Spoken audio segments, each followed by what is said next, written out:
Every year around Halloween, the legend of Sleepy Hollow resurfaces. One of the first and scariest ghost stories in America was Washington Irving's 1820 tale of a headless horseman terrorizing the real village of Sleepy Hollow. This is the story of Sleepy Hollow. I hope you enjoy. In the bosom of one of those spacious coves which indent the eastern shore of the Hudson, at that broad expansion of the river denominated by the ancient Dutch navigators the Tappan Zee, and where they always prudently shortened sail and implored the protection of St. Nicholas when they crossed, there lies a small market town or rural port, which by some is called Greensburg, but which is more generally and properly known by the name of Tarry Town.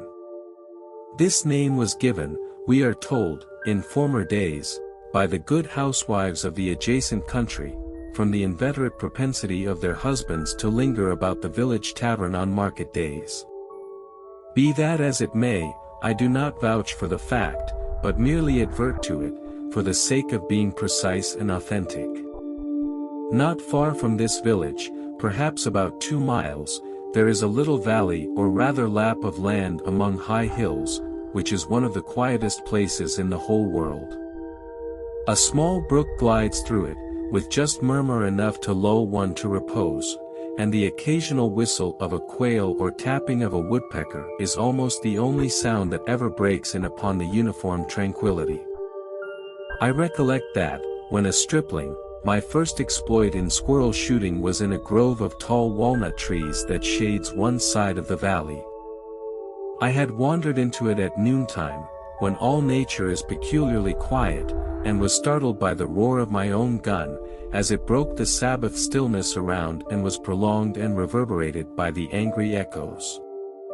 If ever I should wish for a retreat whither I might steal from the world and its distractions, and dream quietly away the remnant of a troubled life, I know of none more promising than this little valley. From the listless repose of the place, and the peculiar character of its inhabitants, who are descendants from the original Dutch settlers, this sequestered glen has long been known by the name of Sleepy Hollow, and its rustic lads are called the Sleepy Hollow Boys throughout all the neighboring country. A drowsy, dreamy influence seems to hang over the land, and to pervade the very atmosphere. Some say that the place was bewitched by a high German doctor, during the early days of the settlement, others, that an old Indian chief, the prophet or wizard of his tribe, held his powwows there before the country was discovered by Master Hendrik Hudson. Certain it is, the place still continues under the sway of some witching power, that holds a spell over the minds of the good people, causing them to walk in a continual reverie. They are given to all kinds of marvelous beliefs, are subject to trances and visions, and frequently see strange sights, and hear music and voices in the air. The whole neighborhood abounds with local tales, haunted spots, and twilight superstitions. Stars shoot and meteors glare oftener across the valley than in any other part of the country, and the nightmare, with her whole ninefold, seems to make it the favorite scene of her gambols. The dominant spirit, however, that haunts this enchanted region, and seems to be commander-in-chief of all the powers of the air, is the apparition of a figure on horseback, without a head. It is said by some to be the ghost of a Hessian trooper, whose head had been carried away by a cannonball, in some nameless battle during the Revolutionary War, and who is ever and anon seen by the country folk hurrying along in the gloom of night, as if on the wings of the wind. His haunts are not confined to the valley, but extend at times to the adjacent roads, and especially to the vicinity of a church at no great distance. Indeed, certain of the most authentic historians of those parts, who have been careful in collecting and collating the floating facts concerning this spectre, allege that the body of the trooper having been buried in the churchyard, the ghost rides forth to the scene of battle in nightly quest of his head, and that the rushing speed with which he sometimes passes along the hollow, like a midnight blast, is owing to his being belated, and in a hurry to get back to the churchyard before daybreak. Such is the general purport of this legendary superstition, which has furnished materials for many a wild story in that region of shadows, and the spectre is known at all the country firesides, by the name of the Headless Horseman of Sleepy Hollow. It is remarkable that the visionary propensity I have mentioned is not confined to the native inhabitants of the valley, but is unconsciously imbibed by everyone who resides there for a time.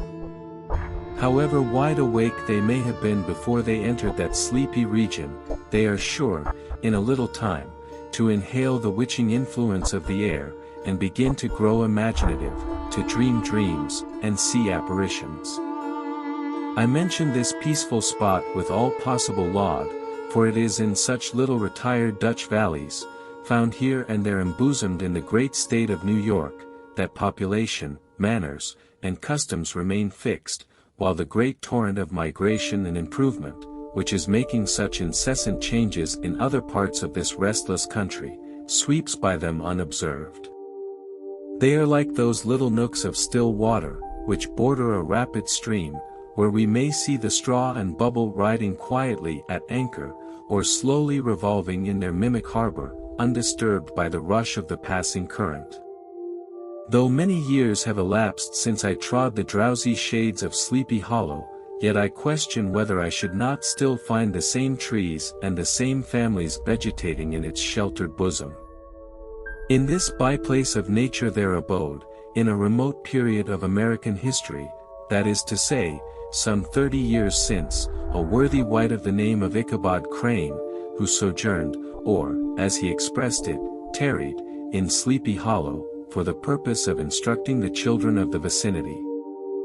He was a native of Connecticut, a state which supplies the Union with pioneers for the mind as well as for the forest, and sends forth yearly its legions of frontier woodmen and country schoolmasters. The cognomen of Crane was not inapplicable to his person.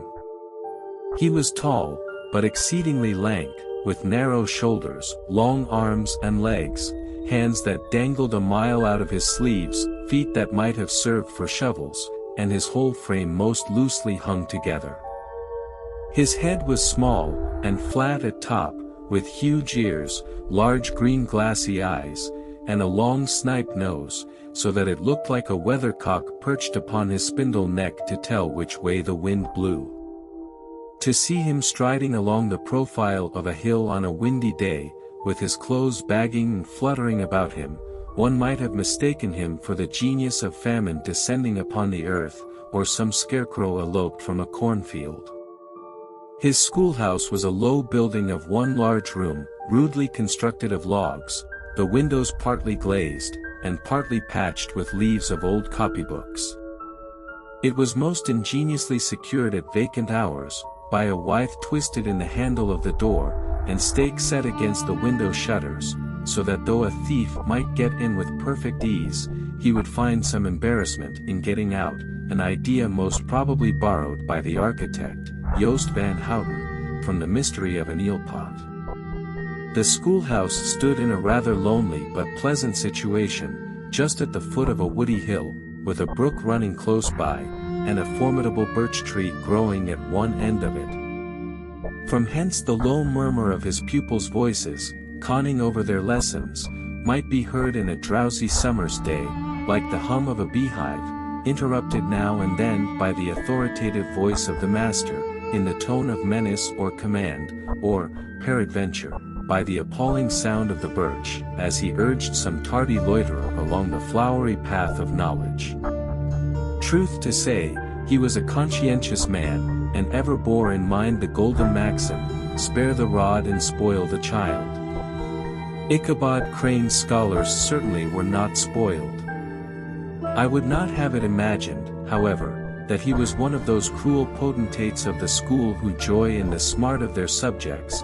On the contrary, he administered justice with discrimination rather than severity, taking the burden off the backs of the weak, and laying it on those of the strong. Your mere puny stripling, that winced at the least flourish of the rod, was passed by with indulgence, but the claims of justice were satisfied by inflicting a double portion on some little tough wrong-headed, broad-skirted Dutch urchin, who sulked and swelled and grew dogged and sullen beneath the birch. All this he called doing his duty by their parents, and he never inflicted a chastisement without following it by the assurance, so consolatory to the smarting urchin, that he would remember it and thank him for it the longest day he had to live. When school hours were over, he was even the companion and playmate of the larger boys, and on holiday afternoons would convoy some of the smaller ones home, who happened to have pretty sisters, or good housewives for mothers, noted for the comforts of the cupboard. Indeed, it behooved him to keep on good terms with his pupils. The revenue arising from his school was small, and would have been scarcely sufficient to furnish him with daily bread, for he was a huge feeder, and, though lank, had the dilating powers of an anaconda, but to help out his maintenance, he was, according to country custom in those parts, boarded and lodged at the houses of the farmers whose children he instructed. With these he lived successively a week at a time, thus going the rounds of the neighborhood, with all his worldly effects tied up in a cotton handkerchief. That all this might not be too onerous on the purses of his rustic patrons, who are apt to consider the costs of schooling a grievous burden, and schoolmasters as mere drones, he had various ways of rendering himself both useful and agreeable. He assisted the farmers occasionally in the lighter labors of their farms, helped to make hay, mended the fences, took the horses to water, drove the cows from pasture, and cut wood for the winter fire. He laid aside, too, all the dominant dignity and absolute sway with which he lorded it in his little empire, the school, and became wonderfully gentle and ingratiating. He found favor in the eyes of the mothers by petting the children, particularly the youngest, and like the lion bold, which whilom so magnanimously the lamb did hold, he would sit with a child on one knee, and rock a cradle with his foot for whole hours together. In addition to his other vocations, he was the singing master of the neighborhood, and picked up many bright shillings by instructing the young folks in psalmody.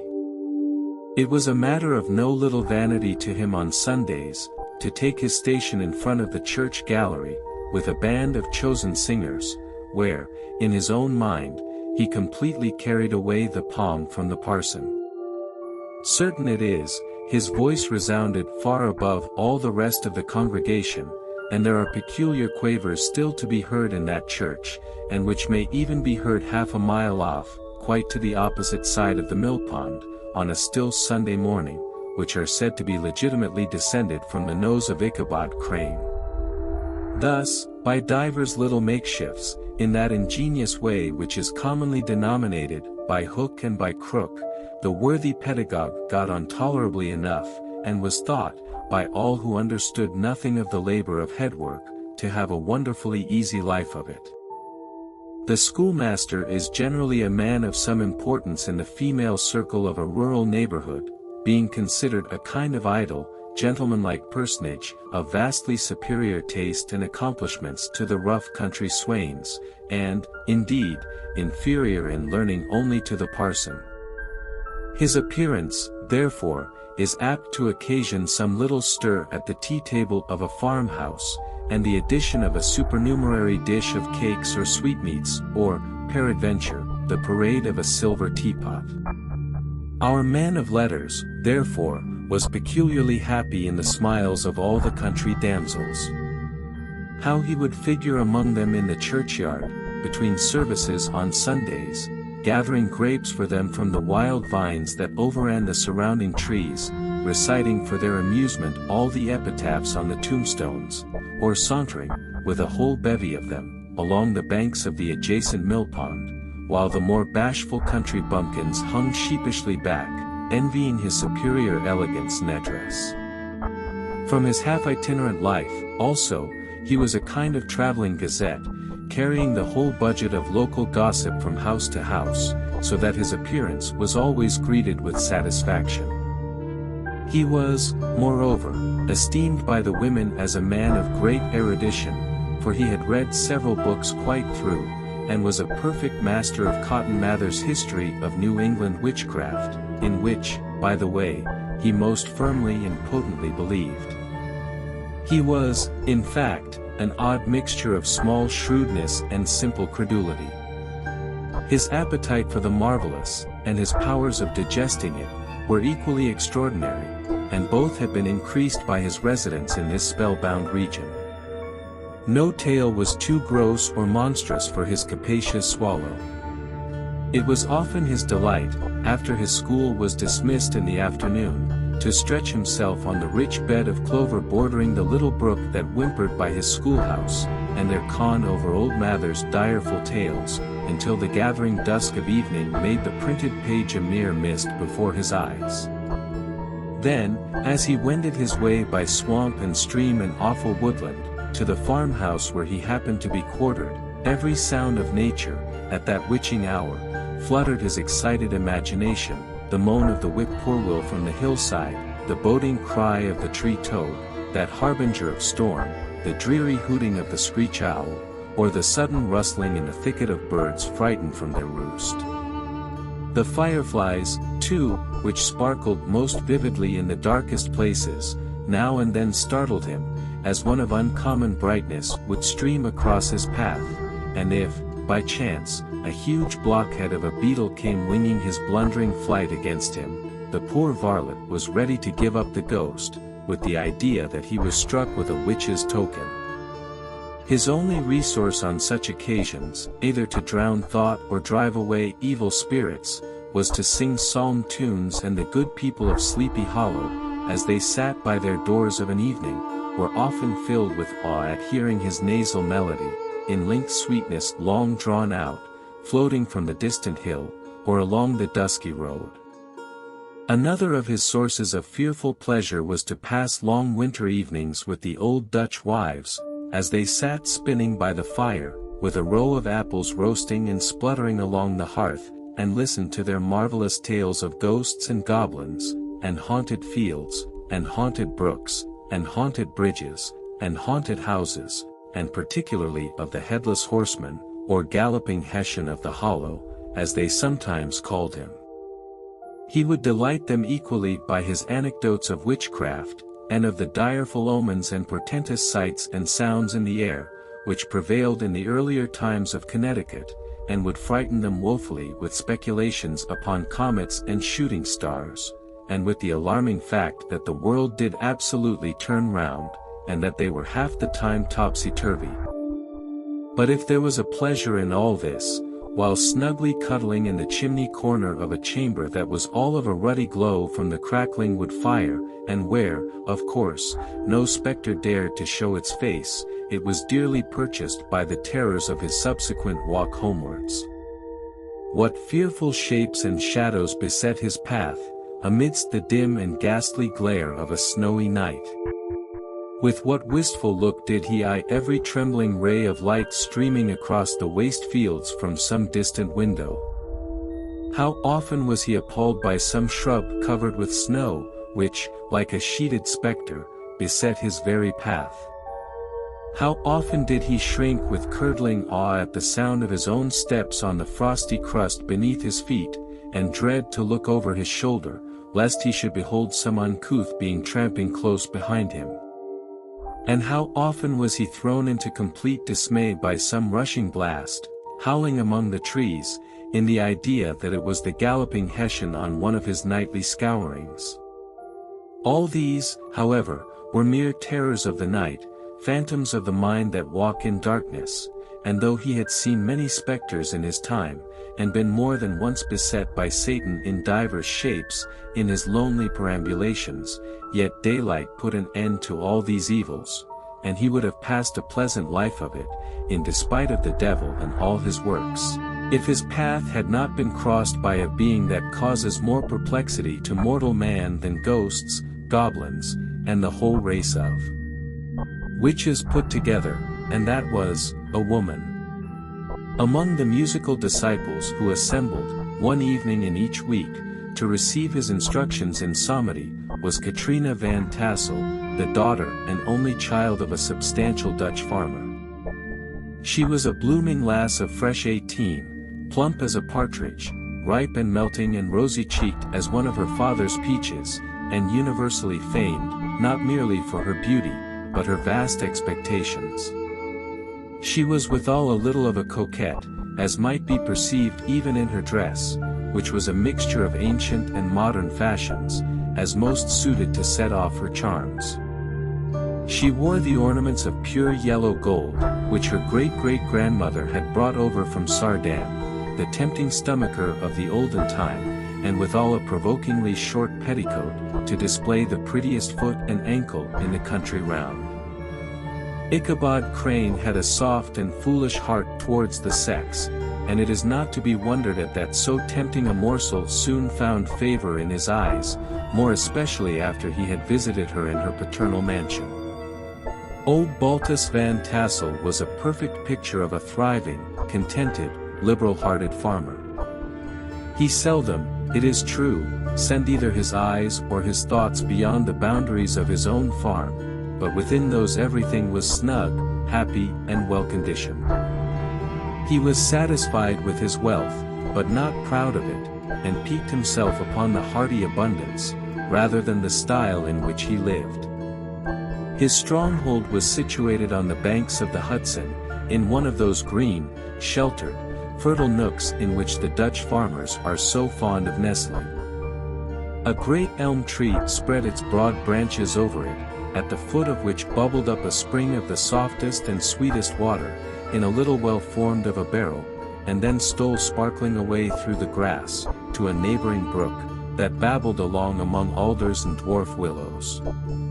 Hard by the farmhouse was a vast barn, that might have served for a church, every window and crevice of which seemed bursting forth with the treasures of the farm. The flail was busily resounding within it from morning to night, swallows and martins skimmed twittering about the eaves, and rows of pigeons, some with one eye turned up, as if watching the weather, some with their heads under their wings or buried in their bosoms, and others swelling, and cooing, and bowing about their dames, were enjoying the sunshine on the roof. Sleek unwieldy porkers were grunting in the repose and abundance of their pens, from whence sallied forth, now and then, troops of sucking pigs, as if to snuff the air. A stately squadron of snowy geese were riding in an adjoining pond, convoying whole fleets of ducks, regiments of turkeys were gobbling through the farmyard, and guinea fowls fretting about it, like ill-tempered housewives, with their peevish, discontented cry. Before the barn door strutted the gallant cock, that pattern of a husband, a warrior and a fine gentleman, clapping his burnished wings and crowing in the pride and gladness of his heart, sometimes tearing up the earth with his feet, and then generously calling his ever-hungry family of wives and children to enjoy the rich morsel which he had discovered. The pedagogue's mouth watered as he looked upon this sumptuous promise of luxurious winter fare.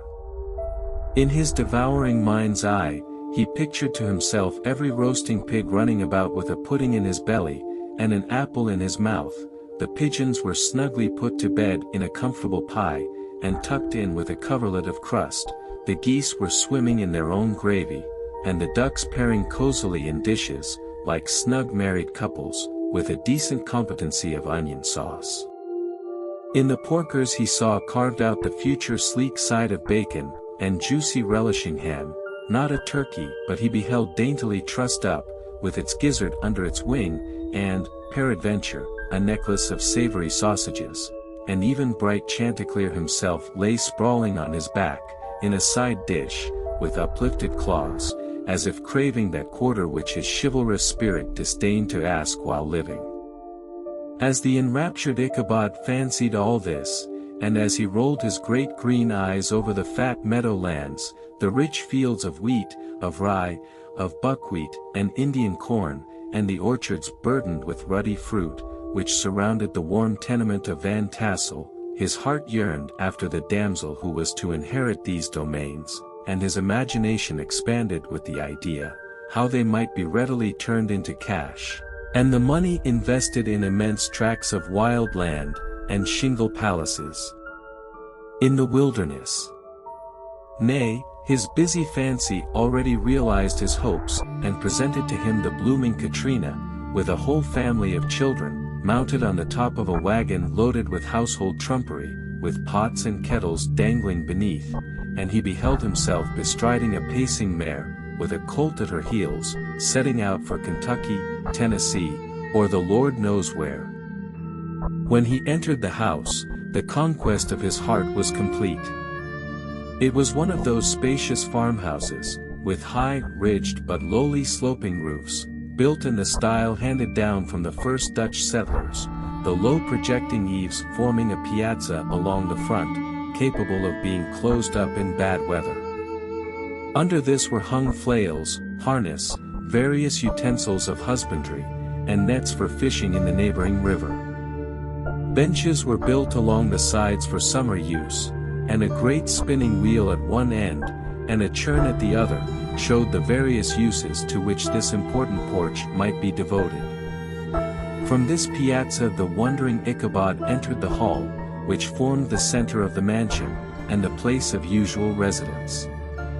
Here rows of resplendent pewter, ranged on a long dresser, dazzled his eyes.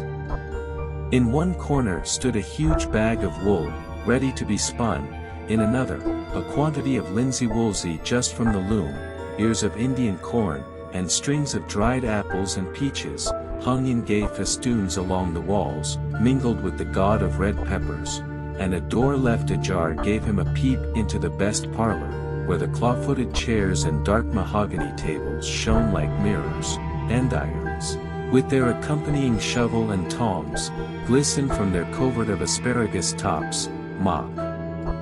Oranges and conch shells decorated the mantelpiece, strings of various colored birds' eggs were suspended above it, a great ostrich egg was hung from the center of the room, and a corner cupboard, knowingly left open, displayed immense treasures of old silver and well-mended china. From the moment Ichabod laid his eyes upon these regions of delight, the peace of his mind was at an end, and his only study was how to gain the affections of the peerless daughter of Van Tassel.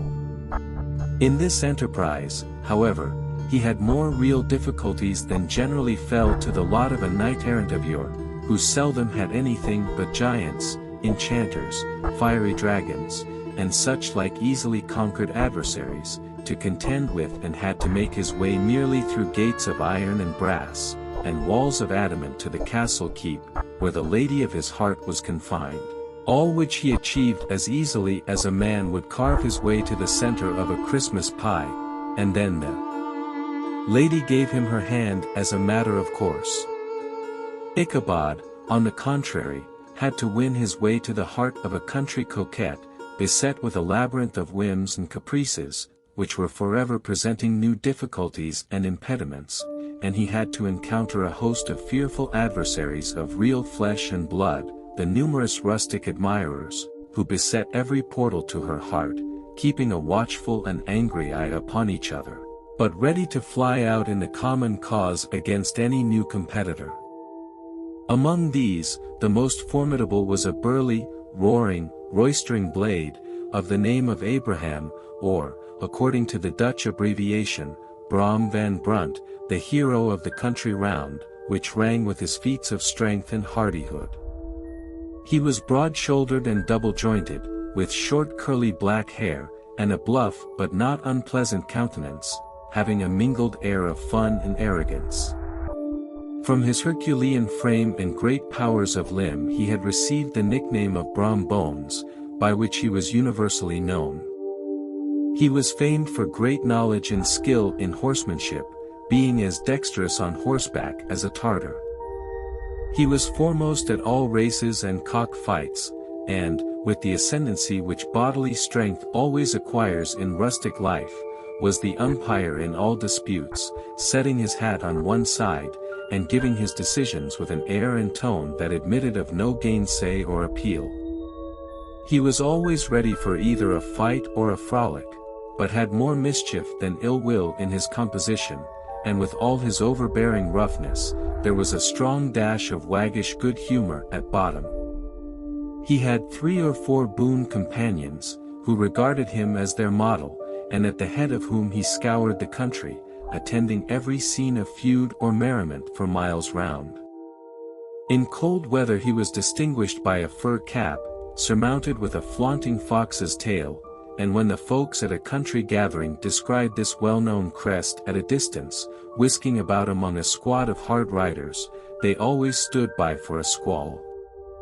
Sometimes his crew would be heard dashing along past the farmhouses at midnight, with whoop and halloo, like a troop of Don Cossacks, and the old dames, startled out of their sleep, would listen for a moment till the hurry-scurry had clattered by, and then exclaim, "Aye, there goes Brom Bones and his gang."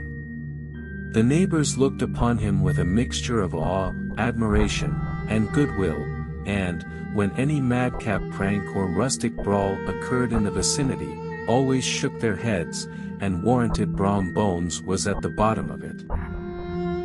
This rantipole hero had for some time singled out the blooming Katrina for the object of his uncouth gallantries, and though his amorous toyings were something like the gentle caresses and endearments of a bear, yet it was whispered that she did not altogether discourage his hopes.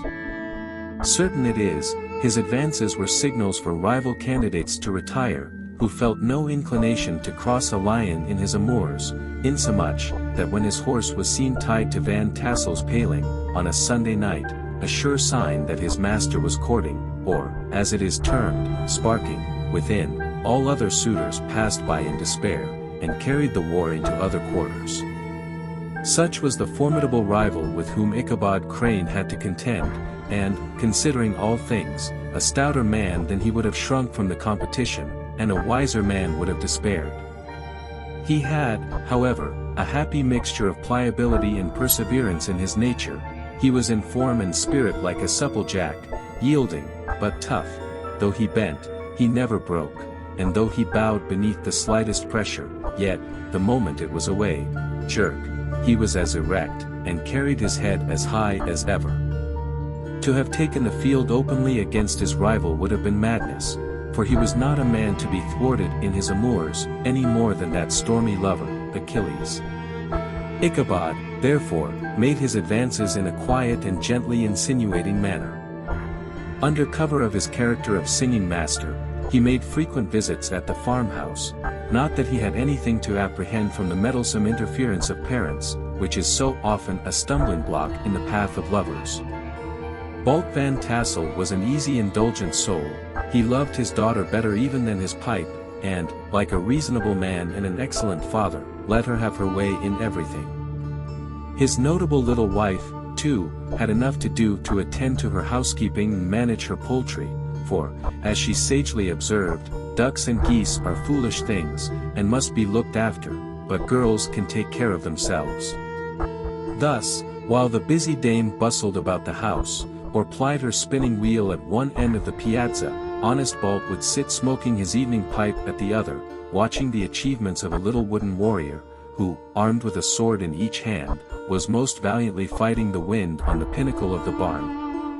In the meantime, Ichabod would carry on his suit with the daughter by the side of the spring under the great elm, or sauntering along in the twilight, that hour so favorable to the lover's eloquence. I profess not to know how women's hearts are wooed and won. To me they have always been matters of riddle and admiration.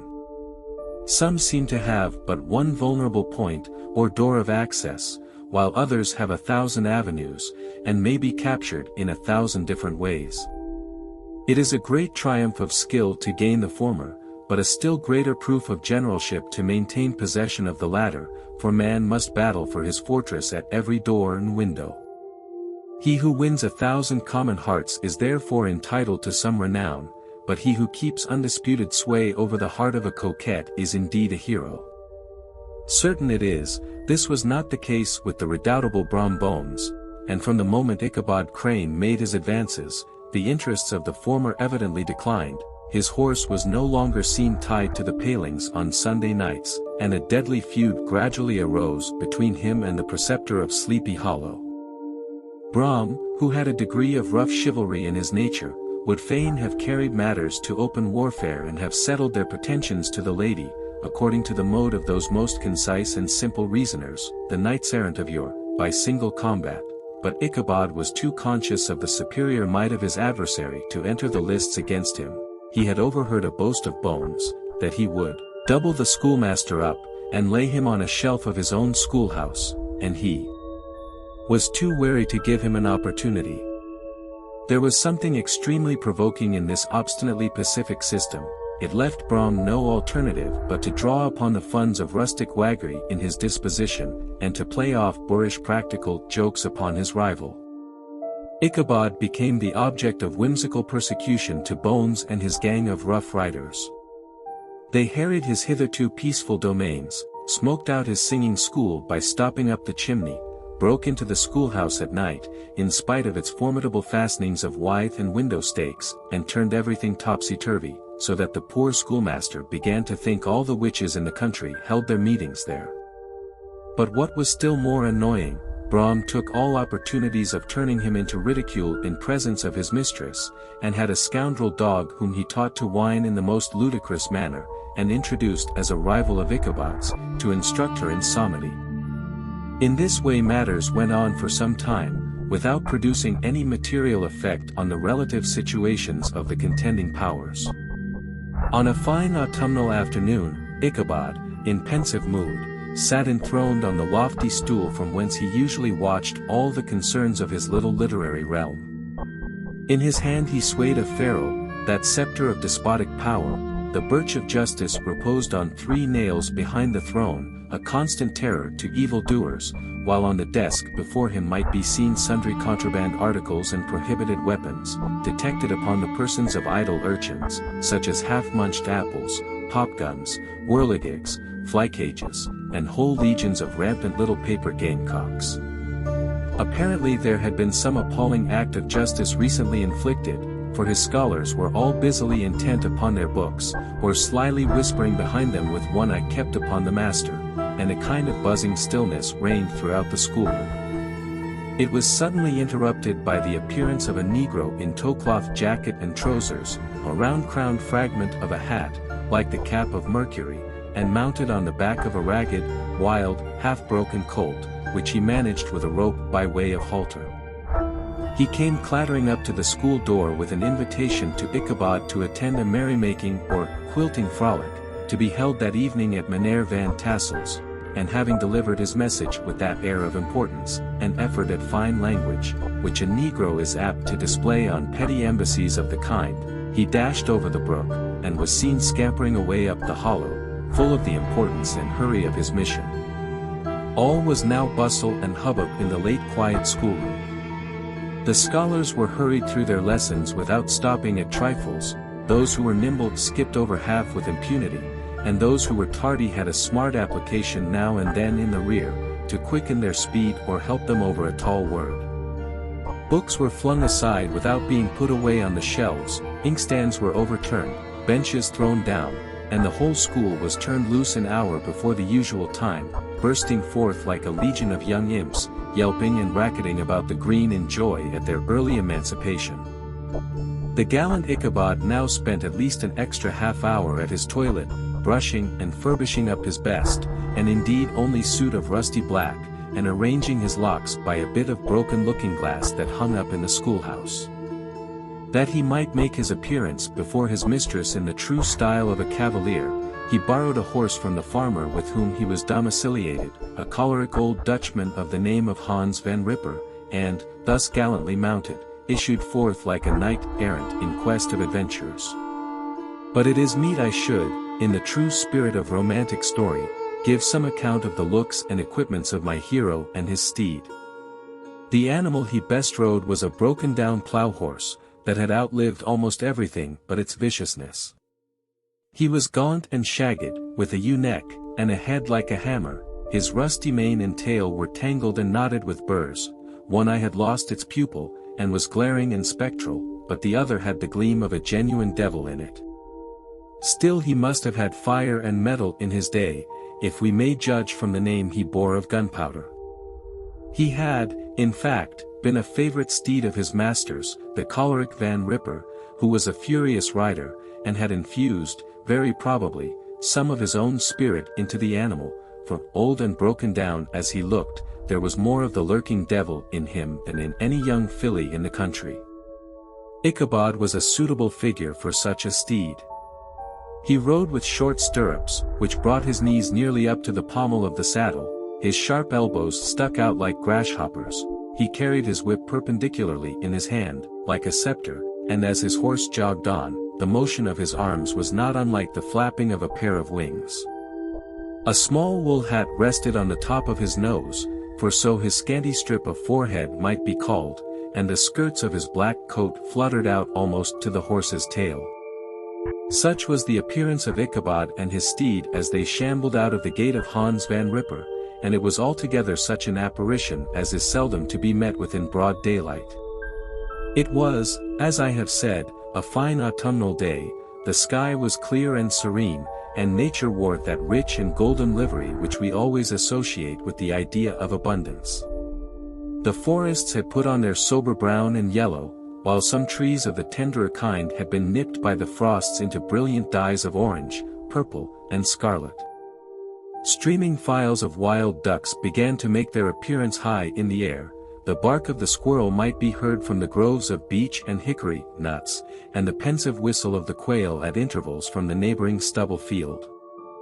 The small birds were taking their farewell banquets. In the fullness of their revelry, they fluttered, chirping and frolicking from bush to bush, and tree to tree, capricious from the very profusion and variety around them. There was the honest cock-robin, the favorite game of stripling sportsmen, with its loud querulous note, and the twittering blackbirds flying in sable clouds, and the golden-winged woodpecker with his crimson crest, his broad black gorget, and splendid plumage, and the cedar bird, with its red-tipped wings and yellow-tipped tail and its little Montero cap of feathers, and the blue jay, that noisy coxcomb, in his gay light blue coat and white underclothes, screaming and chattering, nodding and bobbing and bowing, and pretending to be on good terms with every songster of the grove. As Ichabod jogged slowly on his way, his eye, ever open to every symptom of culinary abundance, ranged with delight over the treasures of jolly autumn. On all sides he beheld vast store of apples, some hanging in oppressive opulence on the trees, some gathered into baskets and barrels for the market, others heaped up in rich piles for the cider press. Farther on he beheld great fields of Indian corn, with its golden ears peeping from their leafy coverts, and holding out the promise of cakes and hasty pudding, and the yellow pumpkins lying beneath them, turning up their fair round bellies to the sun, and giving ample prospects of the most luxurious of pies, and anon he passed the fragrant buckwheat fields breathing the odor of the beehive, and as he beheld them, soft anticipations stole over his mind of dainty slapjacks, well buttered, and garnished with honey or treacle, by the delicate little dimpled hand of Katrina Van Tassel. Thus feeding his mind with many sweet thoughts and sugared suppositions, he journeyed along the sides of a range of hills which look out upon some of the goodliest scenes of the mighty Hudson. The sun gradually wheeled his broad disk down in the west. The wide bosom of the Tappan Zee lay motionless and glassy, excepting that here and there a gentle undulation waved and prolonged the blue shadow of the distant mountain. A few amber clouds floated in the sky, without a breath of air to move them. The horizon was of a fine golden tint, changing gradually into a pure apple green, and from that into the deep blue of the mid-heaven. A slanting ray lingered on the woody crests of the precipices that overhung some parts of the river, giving greater depth to the dark gray and purple of their rocky sides. A sloop was loitering in the distance, dropping slowly down with the tide, her sail hanging uselessly against the mast, and as the reflection of the sky gleamed along the still water, it seemed as if the vessel was suspended in the air. It was toward evening that Ichabod arrived at the castle of the Heer Van Tassel, which he found thronged with the pride and flower of the adjacent country. Old farmers, a spare leathern-faced race, in homespun coats and breeches, blue stockings, huge shoes, and magnificent pewter buckles. Their brisk, withered little dames, in close-crimped caps, long-waisted short gowns, homespun petticoats, with scissors and pincushions, and gay calico pockets hanging on the outside. Buxom lasses, almost as antiquated as their mothers, excepting where a straw hat, a fine ribbon, or perhaps a white frock, gave symptoms of city innovation. The sons, in short square-skirted coats, with rows of stupendous brass buttons, and their hair generally queued in the fashion of the times, especially if they could procure an eel skin for the purpose, it being esteemed throughout the country as a potent nourisher and strengthener of the hair. Brom Bones, however, was the hero of the scene, having come to the gathering on his favorite steed Daredevil, a creature, like himself, full of mettle and mischief, and which no one but himself could manage. He was, in fact, noted for preferring vicious animals, given to all kinds of tricks which kept the rider in constant risk of his neck, for he held a tractable, well-broken horse as unworthy of a lad of spirit. Fain would I pause to dwell upon the world of charms that burst upon the enraptured gaze of my hero, as he entered the state parlor of Van Tassel's mansion. Not those of the bevy of buxom lasses, with their luxurious display of red and white, but the ample charms of a genuine Dutch country tea table, in the sumptuous time of autumn. Such heaped-up platters of cakes of various and almost indescribable kinds, known only to experienced Dutch housewives. There was the doughty donut, the tender olie koek, and the crisp and crumbling cruller, sweet cakes and short cakes, ginger cakes and honey cakes, and the whole family of cakes. And then there were apple pies, and peach pies, and pumpkin pies, besides slices of ham and smoked beef, and moreover delectable dishes of preserved plums, and peaches, and pears, and quinces, not to mention broiled shad and roasted chickens, together with bowls of milk and cream, all mingled higgledy-piggledy, pretty much as I have enumerated them, with the motherly teapot sending up its clouds of vapor from the midst. Heaven bless the mark! I want breath and time to discuss this banquet as it deserves, and am too eager to get on with my story. Happily, Ichabod Crane was not in so great a hurry as his historian, but did ample justice to every dainty. He was a kind and thankful creature, whose heart dilated in proportion as his skin was filled with good cheer, and whose spirits rose with eating, as some men's do with drink. He could not help, too, rolling his large eyes round him as he ate, and chuckling with the possibility that he might one day be lord of all this scene of almost unimaginable luxury and splendor. Then, he thought, how soon he'd turn his back upon the old schoolhouse, snap his fingers in the face of Hans Van Ripper, and every other niggardly patron, and kick any itinerant pedagogue out of doors that should dare to call him comrade. Old Baltus Van Tassel moved about among his guests with a face dilated with content and good humor, round and jolly as the harvest moon. His hospitable attentions were brief, but expressive, being confined to a shake of the hand, a slap on the shoulder, a loud laugh, and a pressing invitation to fall to, and help themselves. And now the sound of the music from the common room, or hall, summoned to the dance. The musician was an old gray-headed Negro, who had been the itinerant orchestra of the neighborhood for more than half a century. His instrument was as old and battered as himself. The greater part of the time he scraped on 2 or 3 strings, accompanying every movement of the bow with a motion of the head, bowing almost to the ground, and stamping with his foot whenever a fresh couple were to start. Ichabod prided himself upon his dancing as much as upon his vocal powers. Not a limb, not a fiber about him was idle, and to have seen his loosely hung frame in full motion, and clattering about the room, you would have thought Saint Vitus himself, that blessed patron of the dance, was figuring before you in person. He was the admiration of all the Negroes, who, having gathered, of all ages and sizes, from the farm and the neighborhood, stood forming a pyramid of shining black faces at every door and window, gazing with delight at the scene, rolling their white eyeballs, and showing grinning rows of ivory from ear to ear. How could the flogger of urchins be otherwise than animated and joyous? The lady of his heart was his partner in the dance, and smiling graciously in reply to all his amorous oglings, while Brom Bones, sorely smitten with love and jealousy, sat brooding by himself in one corner. When the dance was at an end, Ichabod was attracted to a knot of the Sager folks, who, with old Van Tassel, sat smoking at one end of the piazza, gossiping over former times, and drawing out long stories about the war. This neighborhood, at the time of which I am speaking, was one of those highly favored places which abound with chronicle and great men. The British and American line had run near it during the war. It had, therefore, been the scene of marauding and infested with refugees, cowboys, and all kinds of border chivalry.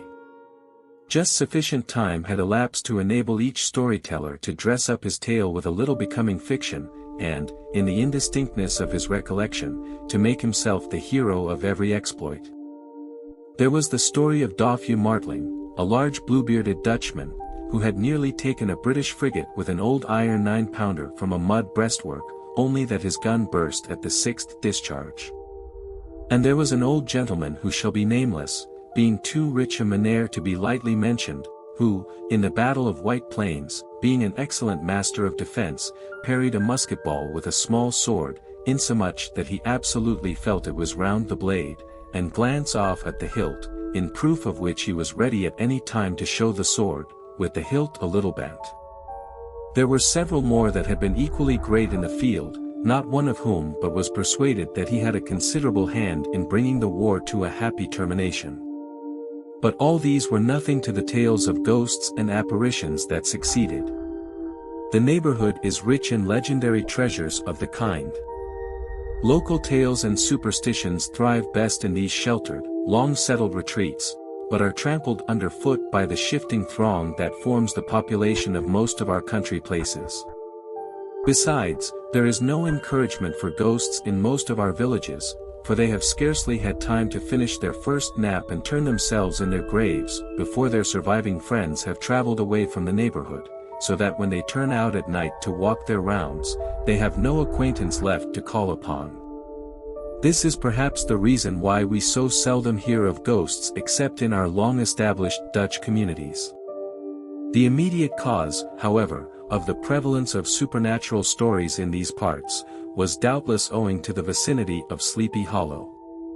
There was a contagion in the very air that blew from that haunted region. It breathed forth an atmosphere of dreams and fancies infecting all the land.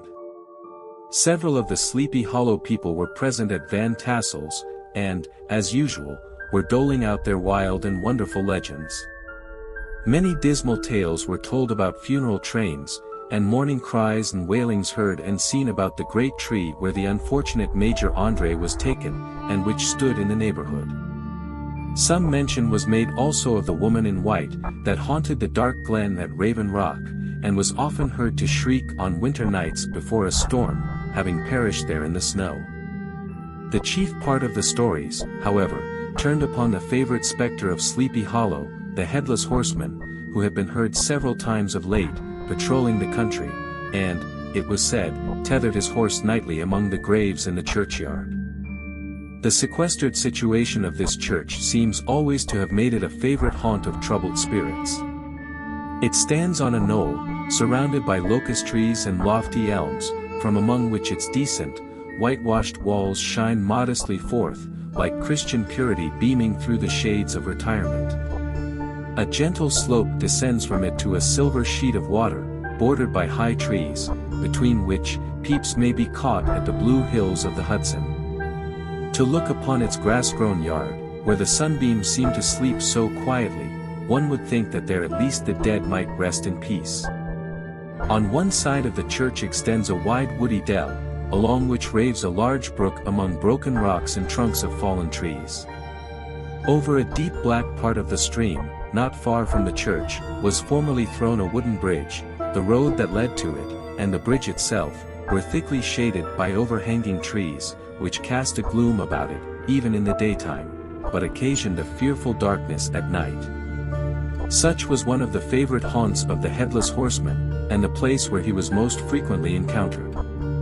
The tale was told of old Brouwer, a most heretical disbeliever in ghosts, how he met the horseman returning from his foray into Sleepy Hollow, and was obliged to get up behind him, how they galloped over bush and brake, over hill and swamp, until they reached the bridge, when the horseman suddenly turned into a skeleton, threw old Brouwer into the brook, and sprang away over the treetops with a clap of thunder.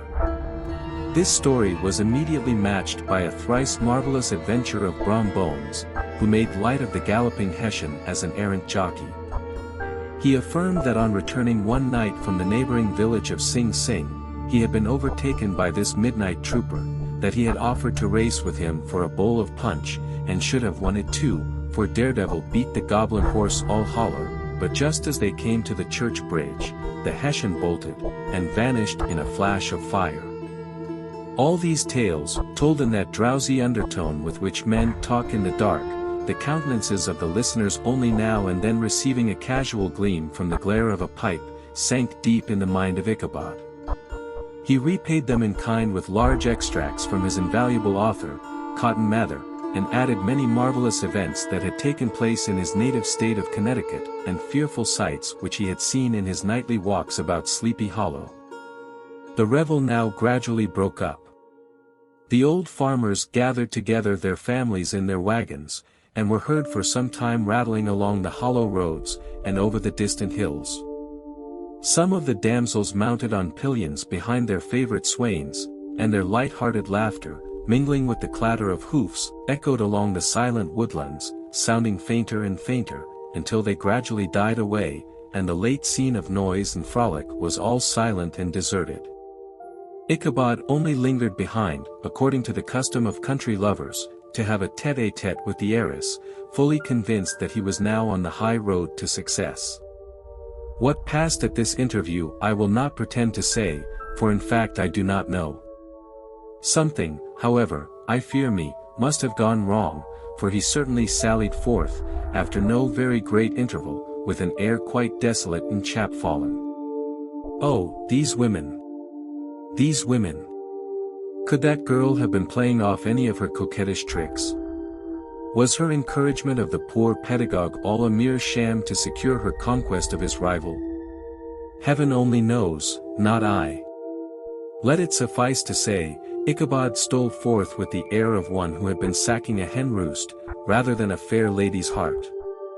Without looking to the right or left to notice the scene of rural wealth, on which he had so often gloated, he went straight to the stable, and with several hearty cuffs and kicks roused his steed most uncourteously from the comfortable quarters in which he was soundly sleeping, dreaming of mountains of corn and oats, and whole valleys of timothy and clover. It was the very witching time of night that Ichabod, heavy-hearted and crestfallen, pursued his travels homewards, along the sides of the lofty hills which rise above Tarry Town, and which he had traversed so cheerily in the afternoon. The hour was as dismal as himself. Far below him the Tappan Zee spread its dusky and indistinct waste of waters, with here and there the tall mast of a sloop, riding quietly at anchor under the land. In the dead hush of midnight, he could even hear the barking of the watchdog from the opposite shore of the Hudson, but it was so vague and faint as only to give an idea of his distance from this faithful companion of man.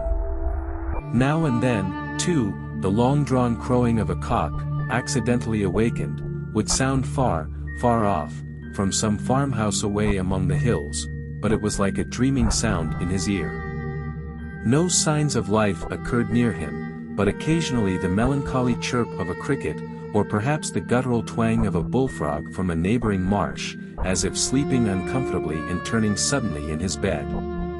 All the stories of ghosts and goblins that he had heard in the afternoon now came crowding upon his recollection.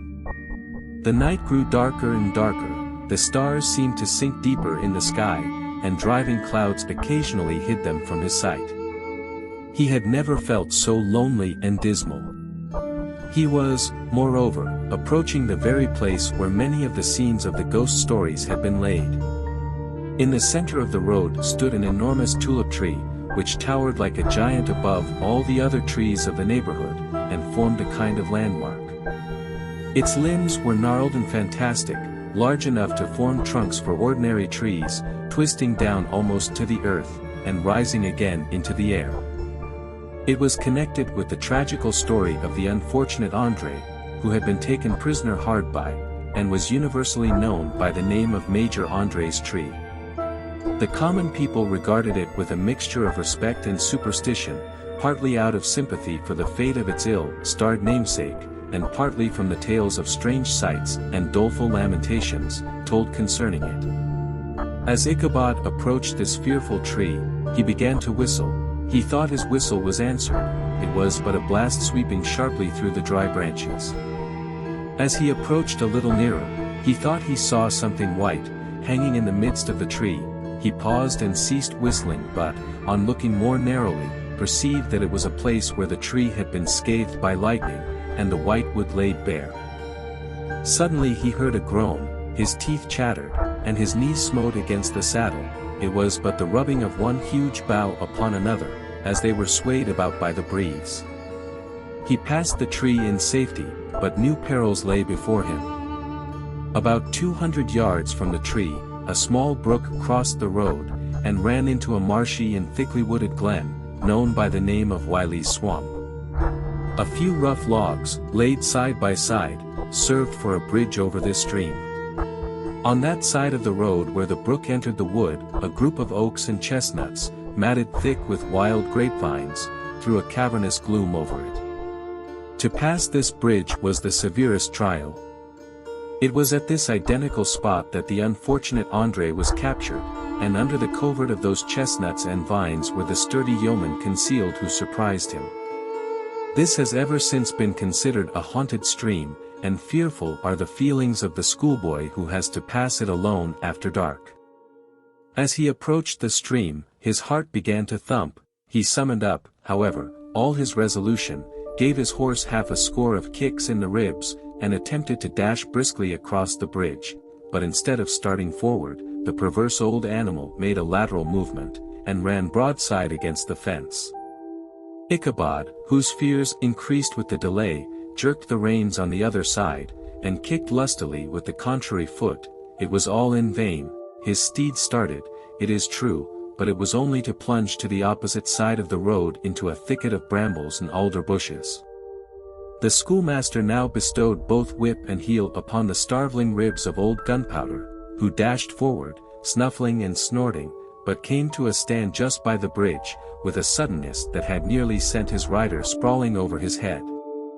Just at this moment a plashy tramp by the side of the bridge caught the sensitive ear of Ichabod. In the dark shadow of the grove, on the margin of the brook, he beheld something huge, misshapen and towering. It stirred not, but seemed gathered up in the gloom, like some gigantic monster ready to spring upon the traveler. The hair of the affrighted pedagogue rose upon his head with terror. What was to be done? To turn and fly was now too late, and besides, what chance was there of escaping ghost or goblin, if such it was, which could ride upon the wings of the wind? Summoning up, therefore, a show of courage, he demanded in stammering accents, "Who are you?" He received no reply. He repeated his demand in a still more agitated voice. Still there was no answer. Once more he cudgelled the sides of the inflexible Gunpowder, and, shutting his eyes, broke forth with involuntary fervor into a psalm tune. Just then the shadowy object of alarm put itself in motion, and with a scramble and a bound stood at once in the middle of the road. Though the night was dark and dismal, yet the form of the unknown might now in some degree be ascertained. He appeared to be a horseman of large dimensions, and mounted on a black horse of powerful frame. He made no offer of molestation or sociability, but kept aloof on one side of the road, jogging along on the blind side of old Gunpowder, who had now got over his fright and waywardness. Ichabod, who had no relish for this strange midnight companion, and bethought himself of the adventure of Brom Bones with the galloping Hessian, now quickened his steed in hopes of leaving him behind. The stranger, however, quickened his horse to an equal pace. Ichabod pulled up, and fell into a walk, thinking to lag behind. The other did the same. His heart began to sink within him. He endeavored to resume his psalm tune, but his parched tongue clove to the roof of his mouth, and he could not utter a stave. There was something in the moody and dogged silence of this pertinacious companion that was mysterious and appalling. It was soon fearfully accounted for.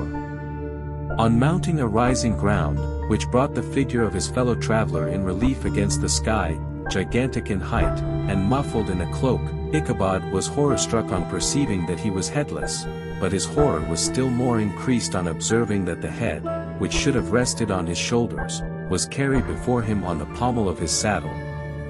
His terror rose to desperation. He rained a shower of kicks and blows upon Gunpowder, hoping by a sudden movement to give his companion the slip, but the spectre started full jump with him. Away, then, they dashed through thick and thin, stones flying and sparks flashing at every bound. Ichabod's flimsy garments fluttered in the air, as he stretched his long lank body away over his horse's head, in the eagerness of his flight. They had now reached the road which turns off to Sleepy Hollow, but Gunpowder, who seemed possessed with a demon, instead of keeping up it, made an opposite turn, and plunged headlong downhill to the left. This road leads through a sandy hollow shaded by trees for about a quarter of a mile, where it crosses the bridge famous in Goblin story, and just beyond swells the green knoll on which stands the whitewashed church. As yet the panic of the steed had given his unskillful rider an apparent advantage in the chase, but just as he had got halfway through the hollow, the girths of the saddle gave way, and he felt it slipping from under him. He seized it by the pommel, and endeavored to hold it firm, but in vain, and had just time to save himself by clasping old Gunpowder round the neck, when the saddle fell to the earth, and he heard it trampled under foot by his pursuer. For a moment the terror of Hans Van Ripper's wrath passed across his mind, for it was his Sunday saddle, but this was no time for petty fears. The goblin was hard on his haunches, and, unskillful rider that he had much ado to maintain his seat, sometimes slipping on one side, sometimes on another, and sometimes jolted on the high ridge of his horse's backbone, with a violence that he verily feared would cleave him asunder. An opening in the trees now cheered him with the hopes that the church bridge was at hand. The wavering reflection of a silver star in the bosom of the brook told him that he was not mistaken. He saw the walls of the church dimly glaring under the trees beyond. He recollected the place where Brom Bones's ghostly competitor had disappeared. "If I can but reach that bridge," thought Ichabod, "I am safe." Just then he heard the black steed panting and blowing close behind him. He even fancied that he felt his hot breath. Another convulsive kick in the ribs, and old Gunpowder sprang upon the bridge. He thundered over the resounding planks. He gained the opposite side, and now Ichabod cast a look behind to see if his pursuer should vanish, according to rule, in a flash of fire and brimstone. Just then he saw the goblin rising in his stirrups, and in the very act of hurling his head at him. Ichabod endeavored to dodge the horrible missile, but too late. It encountered his cranium with a tremendous crash. He was tumbled headlong into the dust, and Gunpowder, the black steed, and the goblin rider, passed by like a whirlwind. The next morning the old horse was found without his saddle, and with the bridle under his feet, soberly cropping the grass at his master's gate. Ichabod did not make his appearance at breakfast. Dinner hour came, but no Ichabod. The boys assembled at the schoolhouse, and strolled idly about the banks of the brook, but no schoolmaster. Hans Van Ripper now began to feel some uneasiness about the fate of poor Ichabod, and his saddle. An inquiry was set on foot, and after diligent investigation they came upon his traces. In one part of the road leading to the church was found the saddle trampled in the dirt, the tracks of horses' hoofs deeply dented in the road, and evidently at furious speed, were traced to the bridge, beyond which, on the bank of a broad part of the brook, where the water ran deep and black, was found the hat of the unfortunate Ichabod, and close beside it a shattered pumpkin.